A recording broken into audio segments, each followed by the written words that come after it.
Hey there, YouTube friends. This is Carrie with Any Day Blessings. Again, I'm sorry for not having things set up, but I just didn't want to grab the tripod again. I just wanted to get a couple videos out in a fast fashion, and this was the easiest way. So today in this video, I'm going to be showing you these Evan Moor critical thinking books. I'm not going to do a complete flip through, but I wanted to highlight this particular series, the Skill Sharpener series, and the critical thinking books in particular. I do have a couple other skill sharpeners I'm going to show you in another video, but these ones in particular I wanted to show you if you are a unit study family, because I think so many of us you have known Evan Moor resources. We've gotten to know them as just good extra worksheets and things like that to do. They're typically in black and white, and we are familiar with like the daily 6 and the daily geography practice, all those daily things. But this particular series, the Skill Sharpener series, is in full color, and it this critical thinking book is actually done in units, not so much daily assignments, but in units, and I'm going to show you that in a minute. I'm going to show you the kindergarten book and the 3rd grade book because those are the ones that we plan to use. We plan to use these as summer, kind of keep our skills sharp, no pun intended, and we're going to just do a couple pages a day or more if the kids want to. So we are going to use them in that way. However, I do think that you could use these at the end of a unit study or along with a unit study, and I'll show you my ideas for that as we go through. I'm going to look at the kindergarten book first, and this one here I really enjoyed because it's not just writing. It's cutting and pasting and all sorts of different gross motor skills too. It encourages them to do different jumping and rolling exercises and things like that. So it's really just kind of a all-in-one good review. This is just the beginning of it here, letting you know about the project or the product. But these are the little activities that you're going to do in Unit 1, which is cats and dogs. And you'll have a reading that you can do with your child and then some activities. And I just figure she's going to do a couple pages a day over the summer. We've got math, we've got phonics, we've got drawing and tracing, we've got different types of more social studies skills, like how do you take care of a pet, who takes care of a pet, what jobs are associated with that. All sorts of those kinds of things are in here.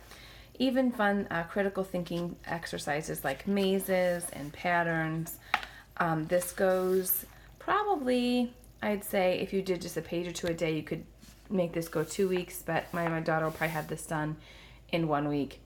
And then at the end of every unit, there's some sort of like paper craft or something. Sometimes the crafts are a little more elaborate, but this one's just like an origami kitten, and you're done. That's 1 unit. So we plan to use this over the summer, like I said, because it brings in phonics, handwriting, math, critical thinking, everything into one. So if we do a few pages a day, we will get to all of those skills over the summer.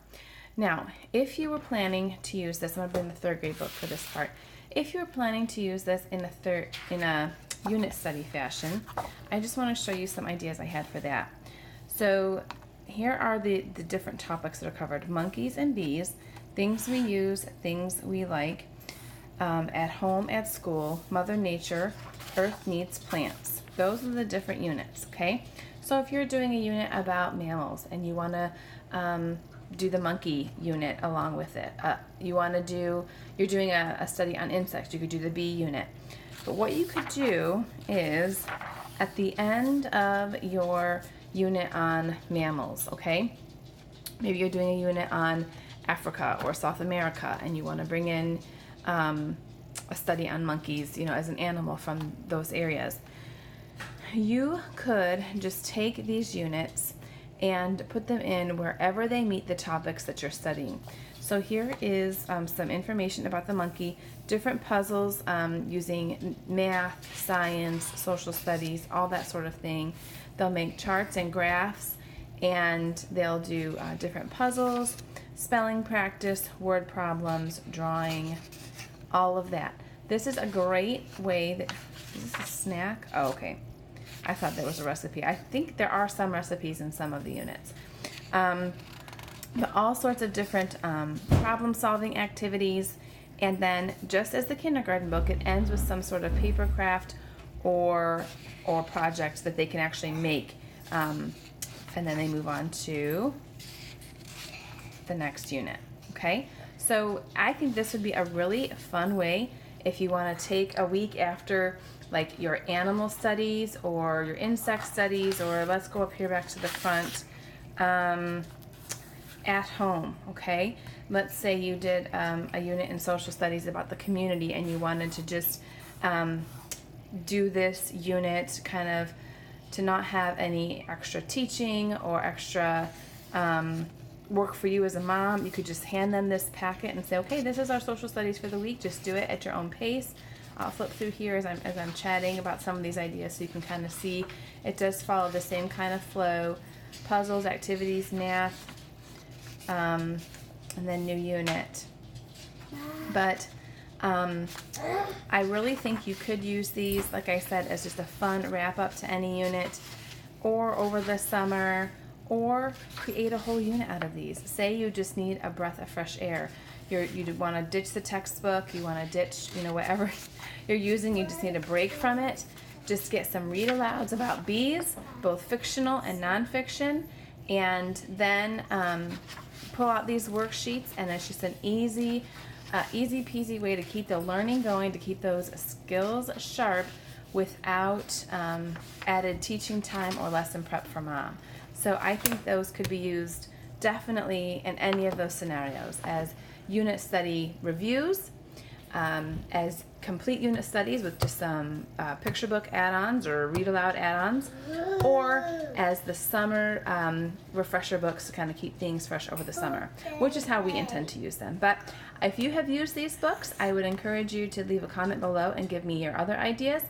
Or if you want to know more about this, I actually got these from a giveaway from Caitlin over at Full Purpose and Heart, and she knows a lot about Evan Moor. She has been using them for a long time, so I'm sure she would be happy to answer any questions that you have. Take care, everyone, and thanks for watching.